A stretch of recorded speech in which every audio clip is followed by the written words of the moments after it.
All right, good morning. We are on the record in the 53rd Circuit Court for the County of Sheboygan. We are providing public access both in the district courtroom and also online. And we have a motion for summary disposition in Hines v. Galt Township. It's filed 23-8962CZ. Council, please get your appearances beginning with plaintiffs. Good morning, Your Honor. Christina Fisk on behalf of the plaintiffs. Good morning, Kristen Wolfram on behalf of various defendants.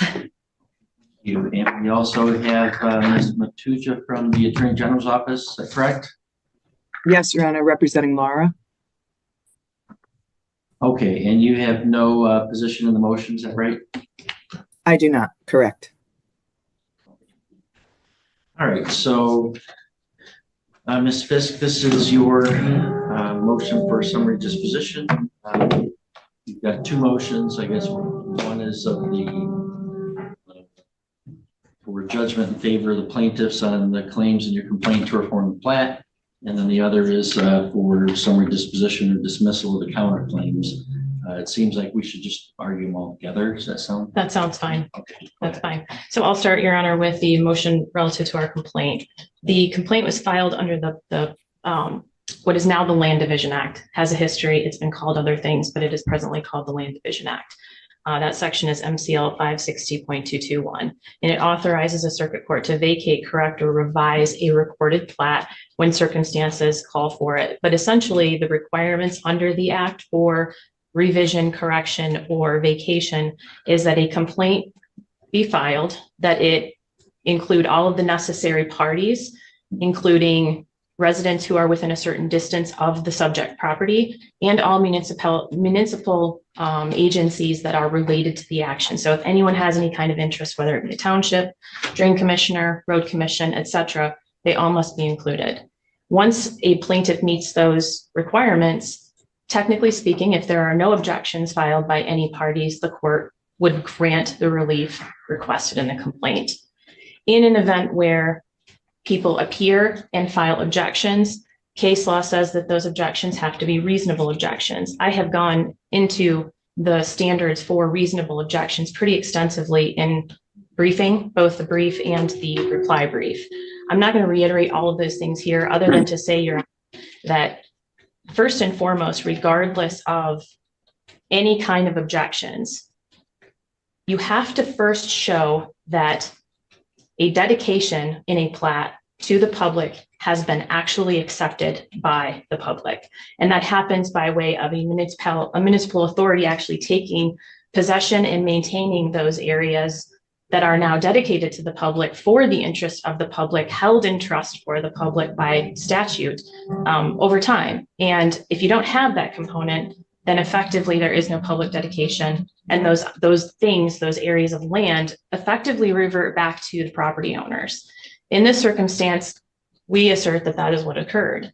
There is not a single municipal authority that has appeared in this action to defend, to assert ownership on behalf of the public, to provide any evidence that there was acceptance by a public authority for maintenance in history. And this is an old plat, obviously. It's from the early 1900s. And I think that the only appearing defendant that is a municipal authority today is Laura. They're still in this, but even Laura has asserted they don't have any objection to the relief sought.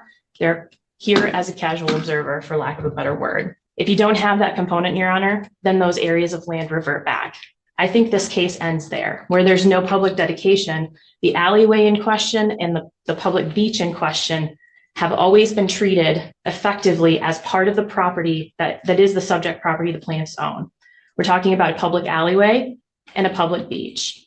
This particular property has also a private easement. We are not and have not throughout this case argued in any way, shape, or form that private easement is affected. That easement benefits what we call the Hayes property. We have no intent of doing anything with that easement. It is recorded, it is effective. What we are talking about is on the plat drawing that is attached as one of our exhibits, a public alleyway that runs from the road to the public beach. At this point in time, the Hines home has been constructed over that public alleyway. Heinz's took all steps appropriate during construction to obtain approval from the township, approval from the zoning board, approval from all public entities that they were required to obtain. No one ever raised an issue until after the home was built and the home is now fully constructed. It would be patently unfair at this point to ask the Heinz's to remove their home when no one raised this issue. We received notice of this issue because the township, actually, no, I'm sorry, I believe it was the zoning board contacted our client. They had received a complaint from a neighbor that indicated that the house was built over this public alleyway. We took action based on the fact that the municipal authority said, if you don't do something, we have to do something, but we think you should take this type of action. That is what we did. This has now precipitated into a full-blown argument over other issues. But effectively, if you take a step back and you look at what really is the issue, has there even been public dedication? The answer is no. This area was overgrown. There was a prior house built that was nearly on top of it as well. And I'm specifically talking about the public alleyway. If you take away that public dedication, what effectively happens with that? It reverts back to the property owner, meaning that it has always been treated as the property owner's property. And by all indications, when we look at photographs historically and the testimony of those appearing defendants, no one knew where it was located. No one had any idea where it was located. They may or may not have used it in history, but likely not, because they all use a private easement that was given to the Hayes property. So this alleyway reverted back to the Heinz property. That's point number one. The public beach. If you look at the photographs that were attached to our motion, you'll see that when the property was purchased, it was also overgrown. It wasn't effectively a beach. It was an eroded yard front that had sort of that erosion that you see when the water eats away at the shoreline. And then there's a shallow water area. That is what is classified as the public beach. Again, there's been no indication that any public entity has ever taken possession of or maintained the public beach area throughout this neighborhood. Everyone treats their waterfront property as their own. Everybody enjoys riparian rights. They all put out docks. They all store things on their front yard where this public beach is purportedly located. They all pay taxes as if they are lakefront properties, where in typical situations, when you have a barrier between, whether it be a publicly dedicated road or a publicly dedicated beach, those properties are treated as lake view, not lakefront. Here, every single property owner is taxed as if they are lakefront. That's a key point, Your Honor, because we are not, there may be an argument that we are gaining some right and that you are not authorized as a sitting court to grant rights that are not included already to a property owner. That's not the case here. These property owners have always enjoyed riparian rights. They have always been taxed as lakefront property owners. So by vacating this area of the public beach, you're not giving the Heinz's anything more than what they already have and what every other property owner within Long Point has already. That all brings me to this concept of, even if this court doesn't find or finds that there was a public dedication, it was accepted by a public entity for maintenance and use by the public generally, there still has to be that concept of a reasonable objection. And those reasonable objections cannot be private concerns. That is a key factor here. The case law says it has to be for the public interest. It has to be a public interest that is being, the people asserting the objections are trying to protect. Again, if you looked at the testimony of every single appearing defendant, they were all private interests. And the only thing that these areas are used for, and I'm talking about the public beach now, because the public alleyway, I think it was clear from everyone's testimony that no one even knew where it was located. There's been no historical use of that alleyway. They're confusing it with potentially a private easement that is enjoyed by the Hayes property. But with the public beach, all they assert that they've used it for is to casually traverse to each other's houses sometimes. That is a private concern. One backlot owner who also has front lot ownership indicated that if he loses that alleyway or the public beach, it will somehow impact his backlot value. There's been no evidence presented of that. And again, that is a purely private interest. So for those reasons, and a reminder, Your Honor, we are all the way through what I believe is a full course of discovery. The court granted additional discovery pursuant to a pretrial order, but this case was filed in 2003, and we immediately started discovery at that point. We did written discovery in January of last year. We did depositions in February of every defendant. The defendants have not taken a deposition, a single deposition in this case. They have not deposed the Heinzes. They haven't deposed anyone historically. They've asserted no affidavits in support of their defenses here. There's no affidavit from anyone to say that there is a public dedication or that there is a public entity that has maintained these areas. And there's no presented evidence of that whatsoever. For those reasons, Your Honor, I believe that it is within this court's discretion and ability, and the case law supports it, to grant summary disposition at this point in time because there's nothing left for trial. The facts are clear, the law is clear. This is not publicly dedicated. It should be vacated. Okay, can you address the counterclaims for the trespass, nuisance? Yes. Unjust enrichment. So I'll separate these out. There's 4 front lot owners that are family members that are comprised of the Gauthiers, Bridges, and somebody. And then Diane Hayes is a separate defendant who owns a back lot. I'll start with Diane Hayes' claim first. You'll remember. The remaining claim is nuisance. It's nuisance. That's correct, Your Honor.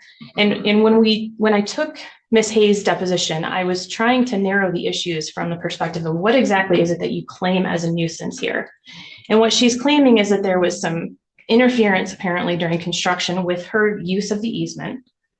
Okay, that's number 1. And 2, that she's no longer allowed to put out a dock. Clearly, the dock issue has been resolved. There was no opposing argument in the reply brief. In the answer to my motion for summary disposition on the counterclaims relative to the dock issue, other than to say this transcends the dock issue. And I think that's because, Your Honor, the easement is very clear. There's no dock rights. Clearly, there's no dock rights. Ms. Hayes finally admitted that during her deposition. She may have enjoyed the ability to put out a dock in previous years. I'm assuming that was because it was with permission by prior owners. And I think that's pretty clear from the way that this neighborhood acts. They're friendly. They all get along really well. And I have no doubt in my mind that the prior owner allowed Mrs. Hayes to put out a dock. But this particular easement specifically excludes any other rights, and it cannot be expanded. Case law is clear on that. It has to be enforced as it's written. So we're left with interference during construction. The case law on nuisance indicates if it is a temporary and effervescent type of interference that has no real value, then there is no value to it. I tried really hard to pin down Mrs. Hayes on what exactly is it that you're asking for in relief here. I asked her what damages she had. She said she had health issues, but there's been no evidence of that. There's been no medical information provided. There have been no provision of any kind of bills or estimates or anything related to a purported interference with her use during construction. Attached some pictures, Your Honor. I think you can clearly see the easement itself was unobstructed, generally speaking, during construction, and the easement post-construction now is completely unobstructed. It's been staked. You can see where it is. It's a grassy area. There is a concrete pad that she may have to walk over, but generally speaking, there's nothing obstructing her ability to walk where she wants to walk. So effectively, Your Honor, I don't believe that Mrs. Hayes is able to meet any kind of burden with respect to their showing that there is some obstruction of her easement. For that reason, and because we are, again, through the course of discovery, and I've asked her for evidence, I've asked her for more information, and she hasn't provided anything. You can't just show up and say, well, we're going to go to trial because I have a question of damages. No, you don't get to do that. You have to create a question of fact relative to damages. There has to be some competing information on what those damages are. What do we have right now? We don't know what her damages are. She can't articulate them. She hasn't provided any evidence of them. We have the right to defend against them, but there isn't anything, Your Honor. And even if there was, it may have been temporary. For that reason, the nuisance claim for Mrs. Hayes should be dismissed. Moving to the counterclaims relative to the other parties, there is a claim for unjust enrichment. I laid out in the brief that for an unjust enrichment claim, you're asking for damages. The remedy is restitution. I asked every single defendant, what evidence do you have of damage to the property? They casually mention ruts in their yard. They talk about a culvert. They've provided no evidence of that. I have no pictures. I have no estimates for repairs. I've asked extensively, how long did this exist? What are you asking for? How do we do this? someone threw out a number of $1,000 a day or $1,000 a week, but they provided nothing in that regard. And we don't know how long it lasted. We don't know anything about it. Again, this comes to a damage claim. If you're going to assert damages under an unjust enrichment claim, you as the asserting party have the obligation to provide that information. There's no question of fact either, Your Honor, because we are through a course of discovery and nothing has been provided. With respect to the trespass claim, I think the trespass claim is based primarily on the fence issue. If I am reading things correctly, and I say that because the counter complaint that they filed is a little unclear as to what exactly they're claiming as trespass. I believe that the trespass claim is based on the fence. I clearly laid out in our brief that when you have a right of possession, you cannot be guilty or liable for trespass. We have a survey. The survey was relied upon in putting up a fence. My clients have a right to put up a fence on their own property line. Now what we have is a purported competing survey. In theory, maybe that would create a question of fact, but I don't think so, Your Honor, and here's why. That is not a certified survey. There is no affidavit from Mr. Granger indicating that he has a problem with the Mitchell survey. And I know Mr. Granger. He's a wonderful surveyor and he is a well-respected surveyor. I have a feeling there is a reason why Mr. Granger did not give an affidavit in this case, nor presented any testimony to rebut the Mitchell survey, because he doesn't want to create a problem. There is a recorded survey that someone relied upon in putting up a fence. That is an absolute defense to trespass. If this court is inclined to think that there is a question of fact based on that survey, look at that survey. It's not certified. It's not recorded. It doesn't actually create a question of fact. Well, trespass is an intentional tort, right? Correct. So if somebody in reliance on a survey put up a fence, and let's say Mr. Granger even came in and certified a survey and said, no, that survey was wrong, my survey is correct, wouldn't the remedy or the cause of action still not be an intentional tort of trespass? Maybe say a quiet title. That's correct, which is why I think they brought the nuisance claim, because a nuisance claim, you don't have to have an intent. A nuisance claim can be creation of something either with or without intent. But yet the nuisance. Then you have to show that it interferes with That's the correct. use of that however many feet. That's correct. The use of the property. And it doesn't. So at this point in time, yes, the fence is close to the house. Is that a trespass claim? No. The trespass claim itself, I think we can set aside. If we then focus on whether or not that fence creates a nuisance, again, we have to look at case law on topic, and case law asserts, and there's two unpublished cases that I've attached that are directly on point that talk about what the actual claim is. The claim from the defendants is that it's a nuisance because it's close to their house, it blocks their view. Both of those cases dealt with situations where someone was putting up a fence. One was even slightly malicious, one was not. And the court ruled in favor of the fence staying for the reason that a property owner has a right to put up a fence for privacy reasons. I'll remind the court, this fence was put up during construction at a time when these parties didn't have a dispute. So there was no malicious intent. This was put up for privacy purposes to separate these properties so there was a clear delineation between the properties. It also went through the proper process of permitting. And during that process, no one filed a complaint in this court to stop that from happening or assert that there was a problem with it or that it was in the wrong location at that point in time. Everybody waited until after this case was filed relative to the plat issues before they raised any of these issues. So I would argue, Your Honor, quite frankly, it's mostly retaliatory at this point.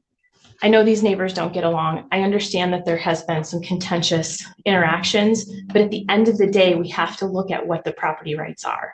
There is no nuisance by those case law that have been cited when you're talking about a right to put up a fence. Likewise, there was maybe an assertion that there was interference by the fence created with respect to a septic field and the septic tank. One of the defendants that owns that property testified, though, that they were able to get the septic tank pumped like a year ago. So there's clearly no obstruction that prevents them from maintaining their system. And Mr. Hines says, and we've always said to them, listen, we're not going to block you from coming on the property. As long as you give us notice that you're coming, someone's going to be there. We're not obstructing your ability. It's open. It's accessible from the road. Someone can walk on and access that, and they have. There's one more claim, Your Honor. Waste of land. Waste of land. And this had to do with rocks. And I believe that we pinned down testimony from Teresa somebody, one of the defendants, indicating that realistically, they don't know whose rocks they were, but they believe they were on Diane Hayes' property. Diane Hayes' property is not really Diane Hayes' property. It is the Hines property. They meant the easement. Located, and they're saying located on Diane Hayes' easement. But the underlying property, as this court knows, is owned by the property owner. And so if there were rocks removed, they were on the Hines property. And I believe that we have established that fact. There is no waste to land. For all of those reasons, Your Honor, I'm asking that summary disposition be granted at this point because the trial is really unnecessary. So the counterclaim that most concerned me for summary disposition is the claim for unjust enrichment and trespass. The counterclaimants allege that your clients used their property as sort of a staging area for construction. That would be a viable cause of action. I don't perceive your argument to say that that's not a viable cause of action, that they haven't come forward with any evidence of any damage at all. That's correct. I'm not saying that there wasn't an instance or two, and it wasn't used as a staging area. There was one picture provided by the defendants of a truck that was probably a contractor or a tradesperson for the construction project parked on this, I believe, the driveway for the Gauthier property. A single picture, but they have not given us any other timeline. We don't know how long they assert that it lasted. They haven't provided us with any video or like a calendar of any kind to say it lasted for this long. And again, for a trespass claim or an unjust enrichment claim to be viable, you have to show what restitution you're entitled to. It is a restitution claim. You can't just come in and say, I'm going to throw a number at the wall and say, I'm entitled to $1,000 a week for you parking your truck there, but we don't know how long that lasted. They haven't provided any estimate for that $1,000. That's just a guess. And I can't defend against something that I have no idea what their basis for it is. You, as a plaintiff asserting a claim for that, have an obligation to provide that information. It's not a question of fact when you can't actually articulate your damages. Okay, thank you. Thank you. Thank you, Ms. Wolfram, to respond.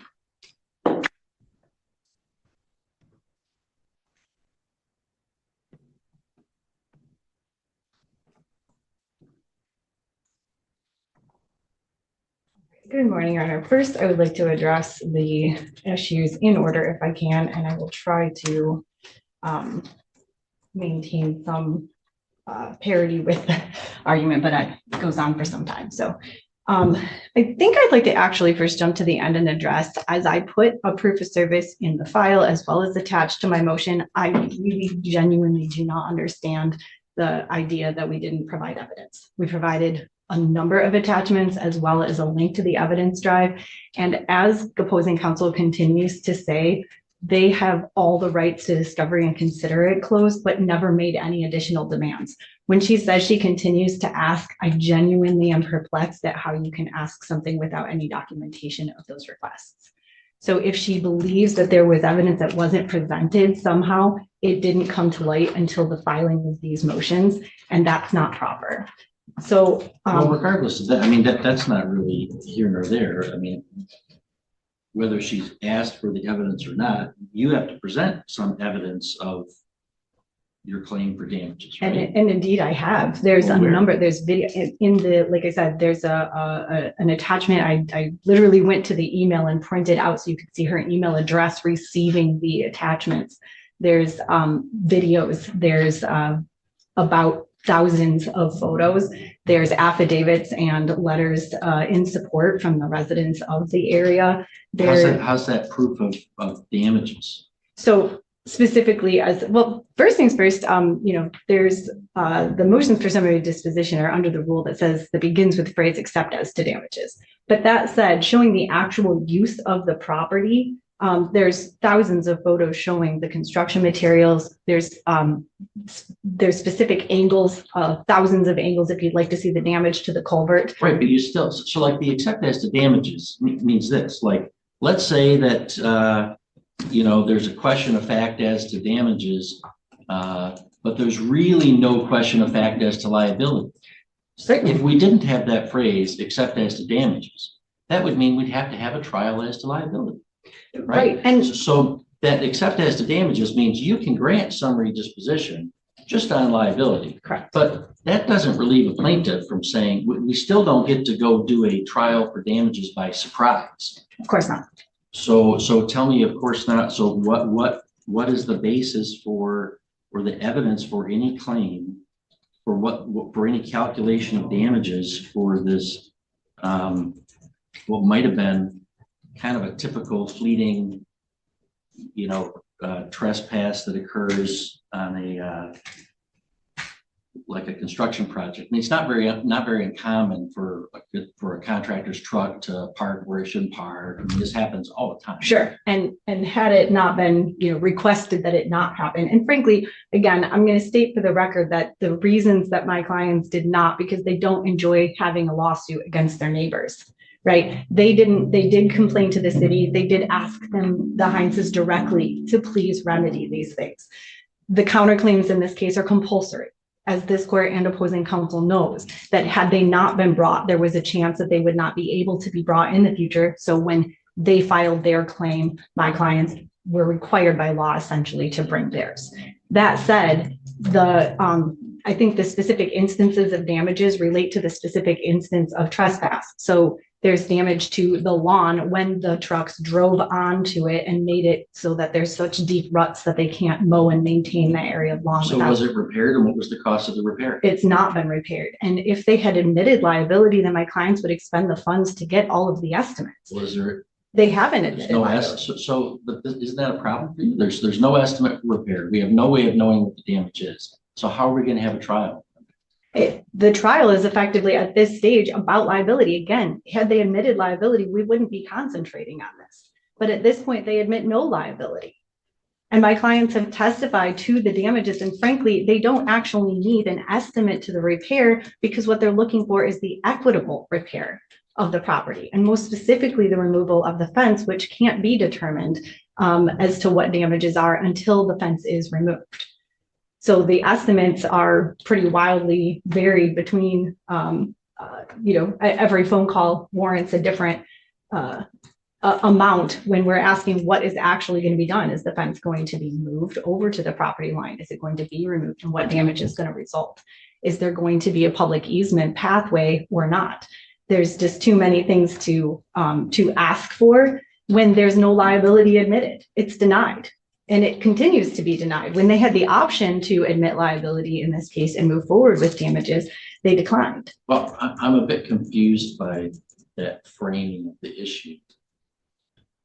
You as the plaintiff, we go forward to trial, have to prove both liability and damages. Yes. So I don't understand your statement that the counter defendants have to admit liability, or liability has to be established before you lift a finger to prove your damage. It isn't lift a finger to prove damages, but the majority of the damages can be repaired. Not as far as a monetary, we're not looking for a monetary award rather. He can undertake the equitable resolution of the damages to the property without needing an actual concrete estimate. And furthermore, Mr. Hines actually has. Offense, right? But I mean, one of your claims is unjust enrichment. So I'm again confused why a claim for unjust enrichment would not be seeking a money judgment. It is. My clients testified to an amount.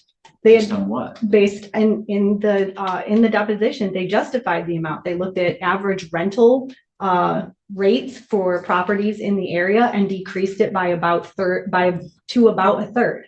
So for the use and enjoyment of their property for the length of time that it was under construction, they gave an estimate. There doesn't need to be more damages than that. They haven't proved that level of damages was inappropriate. Okay, can I ask you about this survey question? Seems to me, trespass is an intentional tort. So if a property owner puts up a fence in reliance on a survey, how could that ever support a claim for intentional trespass? I think I'm going to answer that in two ways. The first is that the weighing of evidence is inappropriate at this stage of the summary disposition. So the fact is there are two surveys, and whether one survey is more appropriate or not is a question for trial, not for a question of summary disposition. But secondly, the dating of the surveys should demonstrate that this was intentional and that he should never have believed that his survey, which was 10 years outdated, gave him a right to that. So he did intentionally violate and should not have believed that he had the right. His quote unquote higher quality survey, as far as it being recorded, was more than 10 years outdated. What do you base that outdated? Is there an expiration date that come with these? Well, to the extent that a newer survey demonstrates that that 10-year-old survey was incorrect. Was the fence constructed after that second survey? Yes, Did they have a copy of that survey? absolutely. Can you point any record evidence of that? It's in plaintiff's own brief that they're aware of that, of the second survey. Well, they're aware of it now. No, they were aware of it prior and they reference it. Point that out to me. That's a critical fact.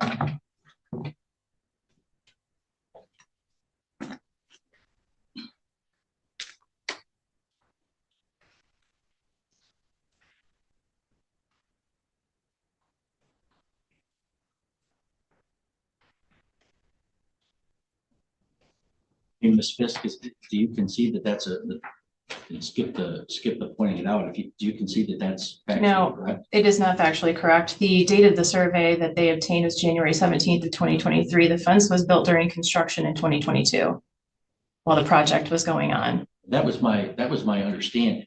They, But if you're telling me that the Hines plaintiffs had in their possession Ranger survey, and despite that survey, built a fence where it shouldn't have been, well, you're going to survive summary disposition of that claim for sure. So you got to show me, where is that true? there were two of those surveys done. A refreshed survey was done and produced after the construction, but he was aware of the one before that.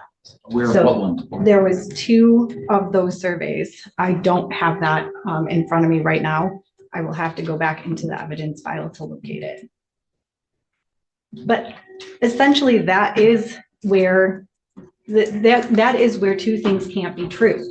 So plaintiff says that they went through all of the procedures, they properly got everything approved by the government entities to do this, and then only afterwards found out that there were all these problems and had to file these lawsuits to remedy the problems that they allegedly didn't know about, except they did.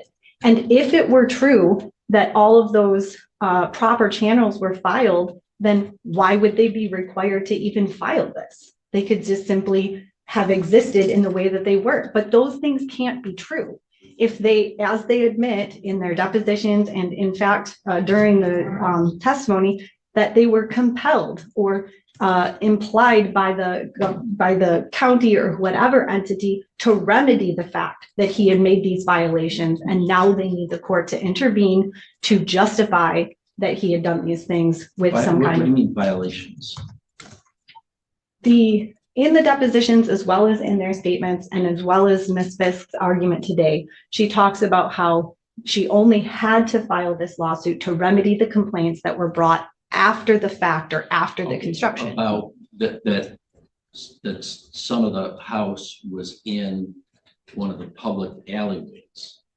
In the one of the public alleyways, yes, It's not a exactly. violation. You say violation, I think, is there some zoning violation? Is it, you're just saying that the construction didn't line up with the platted, dedicated public areas. What I'm saying is that the plaintiffs have told this court, as well as the defendants, that they had to bring this lawsuit. Remember, Sure, they're the they do, plaintiffs. because their house is in the middle of a platted. But if plaintiff is correct, and for instance, these were never dedicated to the public and it just simply reverted, then why need this? They don't need this. Because this is how it reverts. Is you do an action to reform the plat to there's a lot of these old plats where then what's on paper doesn't match what's in the physical world. Sure. And the way to get that done is not to just ignore it and hope for the best, but it's to do exactly what they've done, come in and reform a plat. So I guess maybe you're using some words and it sounds like to me you're not being very careful about them. When you say violation, I think certain things. Sure. And I don't think you meant what I was thinking. I don't necessarily mean I don't mean a violation of the law of this particular, the statute that's being brought before the court or anything like that. What I'm saying is that they are, there were complaints that the actions and the construction that plaintiff was taking during the construction of his home were not proper.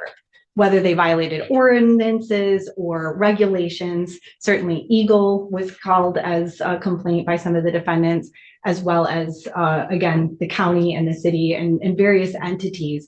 There were complaints made that the construction action he was taking was not proper. So can I, not proper in light of the platted public alleyways and public beach? Correct.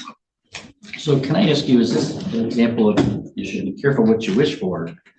Because if your client's objections to the reformation are valid, aren't your clients saying, gee, there's not a beach that we can use, but a beach that the public can use in front of all of our properties? Yes, So they're okay with then they are. me going down there to sunbathe, bringing my cousins and having a party on the public beach. In fact, they are. That said, So is there any evidence that the public's ever done that other than lot owners? and I think that's actually the answer to the question is if you go all the way back to the original plat, it says that to the extent that it isn't accepted by the public and maintained as a public beach, then it reverts to not the individual lot owners, but rather the residents in general. And that's actually all they're asking for, is that the public beachfront may be maintained for the residents in general. And that's exactly quoted in our response. That's directly from, if you blow up the giant one that's scanned in the county, that says it should revert to not the individual lot owners as plaintiff asks, but to I don't remember reading that in your brief, because in your brief you kept saying, we are members of the public. That's correct, but So can you, yes, I can is this find a that new quote. argument I'm hearing today? No, that is definitely in.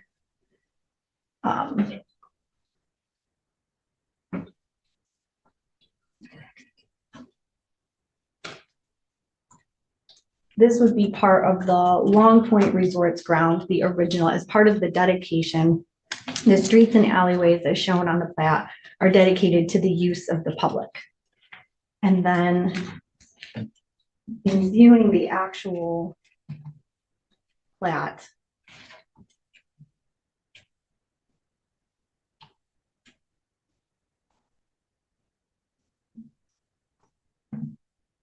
well, it looks like I've exceeded the Wi-Fi up upstairs, so I This is can't pull it up. I'm looking at your defendant's consolidated response for your motion to the plaintiff's motion for summary disposition complaint claims. And I see you arguing that these easements belong to the public and that your clients are members of the public, and so these aren't purely private interests. I understood that to be your argument. Not that it should revert to individual lot owners. Well, their argument is that it reverts to individual lot owners. We would argue that it doesn't revert to the individual lot owners, but that if the public entity does not accept it and maintain it as required by the dedication, that it reverts to the owners in general and not the individuals. So where did you make that argument?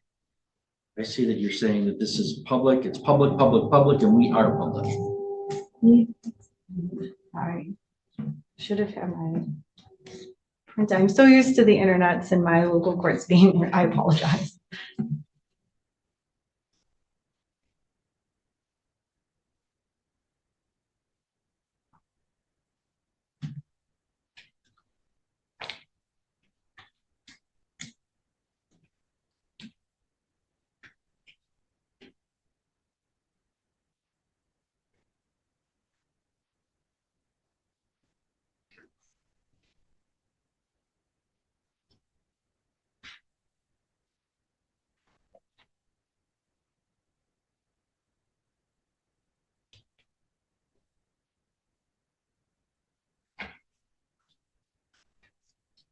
And there it says dedicated as common beach for the use and benefit There of it the says, where it owners. says, can you direct me what you're looking at? Sorry, it would be the attachment that's the Long Point Ground Resort Grounds, the I'm saying in original. your brief, where did you make this argument that you're telling me right now?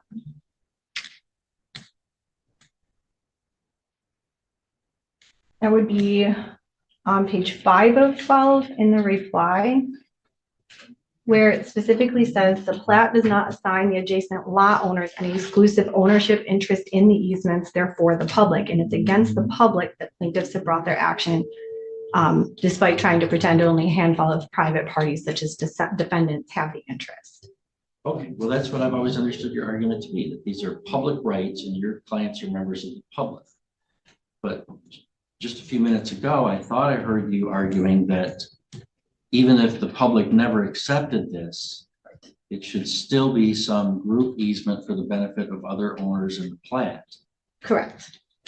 But that's a new argument then, right? Let me find my reply because I believe that we put that in the reply instead.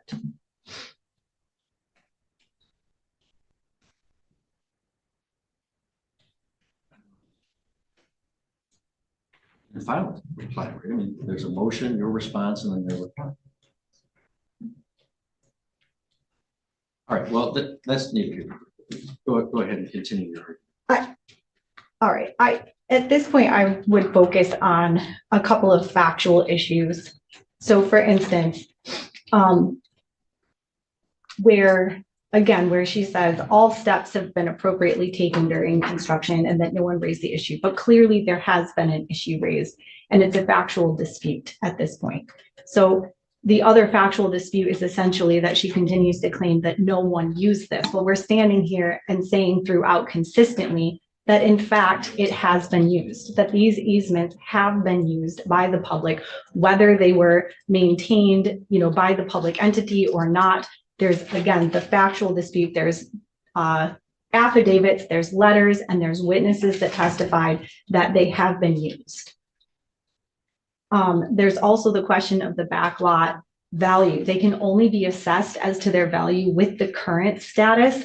There's no ability to sort of guess what the projected decrease in value would be to if there is no public beach access, which is what the plaintiffs would like by eliminating that easement. I would ask the court then to review the Tomacek case, which is essentially the authority that was cited by the plaintiff in support of all of their direction on how this court should entertain the idea of reforming the plat. Now, that case goes through the whole history of how the legislature left this court, the circuit court in general, sort of in the wind as far as the burdens. But what is clear is that when there is a contest between a public and a private interest, the public interest should prevail. So in all cases that relate to this Public Land Use Act, there was a contest between value to the public and value to the private interests. In even the Tomacek case, the question was between who had the quote purely private interest and those who represented the public interest. Was their interest in maintaining the vacant lot for the purposes of allowing, a good view to prevail? And that case said that it was not, but that is the opposite situation that is here. The plaintiffs here are trying to stand in the place of the public and receive the benefit of that rule when it's the opposite. The only purely private interest here is the plaintiff's interest. So in that case also was a right to a utility easement, which I think is the reference here to whether or not this court has the right to grant the substantive right to the use of the land. That's not the case here. He's asking the court to privatize that land, not to allow the use of it to be maintained for the public, but also for their private use, but rather to cut off the private use of the residents of the area so that he can maintain it in the public. So the court should only grant this motion as to the reformation of the plat if it is unambiguously clear that he's entitled to deprive the residents of Long Point the right to traverse from the road to the beach and from the neighboring homes along the beach to take the public land for his own private use.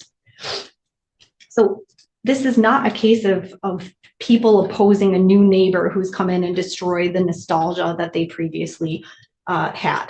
The members of the public are represented here by the defendants, and they've enjoyed a lawful use of the areas that he now seeks to convert to his private ownership and exclusive use.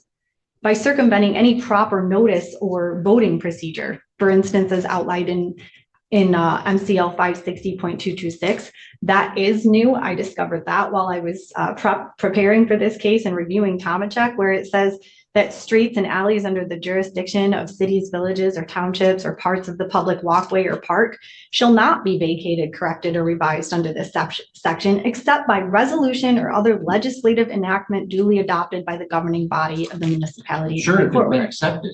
So if the township had said, yes, we accept this, and they were maintaining it, they were putting up signs, say, no swimming after 10 p.m. and all of this, well then sure, that would apply. That doesn't apply here. No, but it is illustrative of what the legislature intended. So it doesn't apply. It doesn't. So I'm interested in logic and fact and not so much rhetoric. Sure. So like, oh, grabbing some statute that you didn't brief that doesn't apply because you think it's just illustrative of something that's not super helpful to me right now. All right, go ahead and continue. So the contest again between though, what they're asking is the middle ground. So privatizing it versus leaving it public when they have not demonstrated that. First of all, they haven't even demonstrated that the public hasn't. So the dereliction of the public's duty to maintain, this case in favor of the defendants here should not be dispositive for this court. They simply didn't want to spend the money on maintaining this action, so they left it to the private defendants to maintain. That said, there's a middle ground. They haven't demonstrated that the public did not, that the plat should be. That the land should be escheated to the individual owners. That's not part of the record either. The public has said that they have used it for many, many years, and there's no testimony that it hasn't been accepted. And if it is the case, and the plat does demonstrate that it was supposed to be used for the several owners, even if the public declined to adopt the land, then it's the public, it's the general owners that should receive the benefit of the doubt, and the burden should be placed back on the defendant or on the plaintiffs here to show that they're required or that they're entitled to block the access of the people that have used it for years lawfully. Okay, so the remedy would be move the house out of the alleyway. This court has a number of powers under this reformation of plat. It looks like to the extent that there's a reasonable outline, you could just move it over. So it could go along the side of the house rather than through it, and reform the plat to permit both plaintiff and defendant to benefit. So he could have the easement moved from the middle of his house, and this court could still provide access from the road to the street. There would be no damage or no detriment to the plaintiff in doing that. He knew that there was a public easement across his land, and he built the home over the easement, hoping that this court would just vacate it and not allow public transport anymore or transversal anymore. But that's not required. So the court can grant the plaintiff's request not to have a public easement through his home, but could simply move it over to the edge of the land, which they've demonstrated or argued to this court is unencumbered essentially. Okay, thank you. Is there one final question? Is there a single, you keep talking about public use, and as I understand it, all of your asserted public uses are also owners within the plat. Do you have any evidence of members of the public that are not owners in the plat using this? Yes, again, those were provided as the affidavits of, for instance, Jason Taylor, Lynn Asper. Those were referenced in our reply brief. That members of the public who are not those owners. Are affidavits, unsigned typewritten letters. Some were letters, some were signed. That demonstrated that they were in support of the fact that the public not only uses it, but they personally use it, and they were not members of. This is I've lived at Long Point Drive, lots 22, 156, and half 213. So what you say is the affidavit of Mr. Taylor of public use. looks like it's an unsigned typed statement from a lot owner. Those were some examples that were provided. There was a number that were provided to. Now, I'm really trying not to be exasperated here, but I asked you a very specific question. And I take your statements and your arguments seriously when you make them. And I'd ask you to do the same. And so I asked you if you have any evidence of a non-lot owner, member of the public, using these dedicated areas. You said, yes, you had affidavits. You point me to one, and it's not an affidavit, and it's a lot owner. So I'm a little frustrated with that response. Go ahead. I have provided a list of witnesses that they're 27 or 28 witnesses long of folks that are not lot owners who could testify on to the use. Deposition transcripts from them or affidavits from them or anything? We did not depose them in preparation for, in preparation for this because there's a disputed issue of fact. Okay, anything else that you believe I need to know to understand your position? No. No, Your Honor. Thank you. Well, we've got two different motions here. First is plaintiff's motion for summary disposition of their complaint, which seeks to reform a plat. They seek to reform a plat to remove a dedicated public alleyway and public beach within that plat. Plaintiffs have followed all of the procedural legal requirements for that. And the public entities and many other defendants have either not defended or have consented to the relief. Some of the defendants represented by Ms. Wolfram have objected to the reformation, and the standard requires that those objections be reasonable and for the public benefit, not merely private interests. And here there is no evidence that the dedications have been accepted or used by the public itself. The beach was not used as a beach by the public. At most, it's been used by other lot owners to walk across it to visit their neighbors. And the alleyway was not used by the public. There is a private easement which the plaintiffs do not seek to disturb that allows access to the water. And the plaintiff's home is built over part of an alleyway. The plaintiffs got all the necessary permits. It doesn't seem like there's bad faith involved there. So they're not interfering with the easement, but they do seek to vacate this public alleyway. But there's no evidence that that has ever been accepted by any public authority. And there's no evidence that it has been used by the general members of the public. The defendants say, well, we used it. Well, they're not asserting an interest as members of the public. They're asserting their interest as lot owners. And the defendants say, well, we are members of the public. Well, of course, every human being is a member of the public, but that doesn't mean that they're asserting a public interest. So that status is, the fact that they are also members of the public is not what's pertinent as to this area. As to that area, they're lot owners within plat. There's no evidence of public acceptance or usage. I've specifically asked for any such evidence, and the defendants have not been able to produce a scintilla of it. So therefore, their objections to the reformation of the plat are not reasonable. So I'm going to grant plaintiff's motion for summary disposition under C10.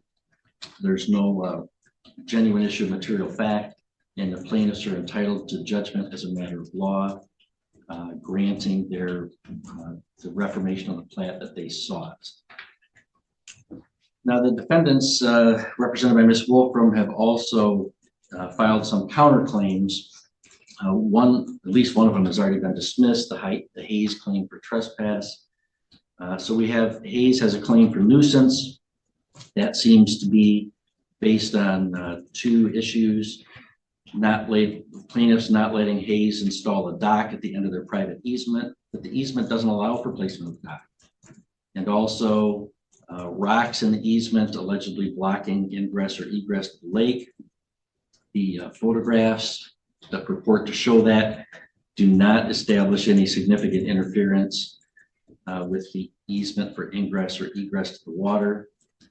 So I would grant plaintiff's motion for summary disposition of the Hayes counterclaim for nuisance under C10. And then there's the Gauthier Bridges and some body counterclaims.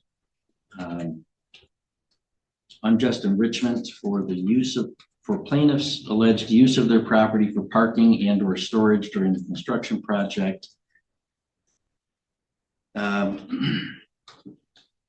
The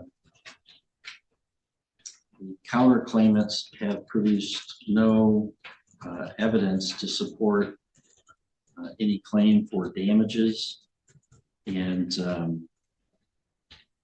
that they have to do that to go forward to trial, not just that it was some fleeting use of somebody parking where they shouldn't be during construction.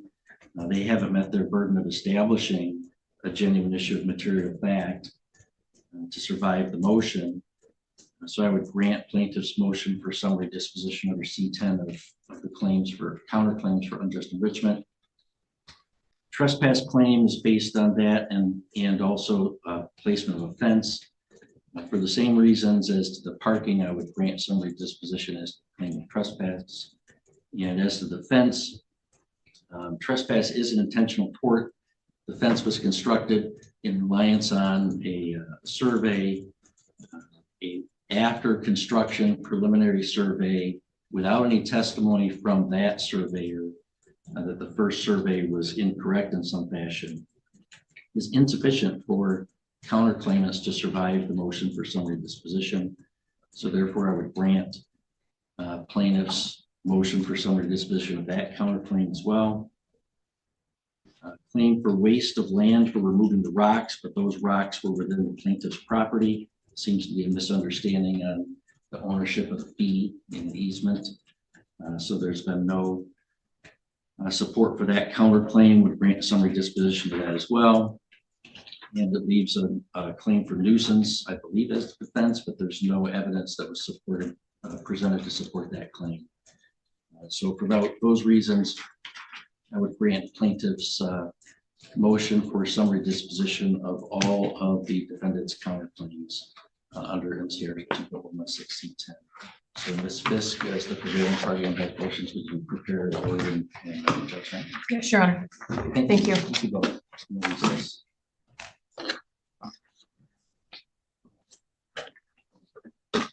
Thank you, Your Honor.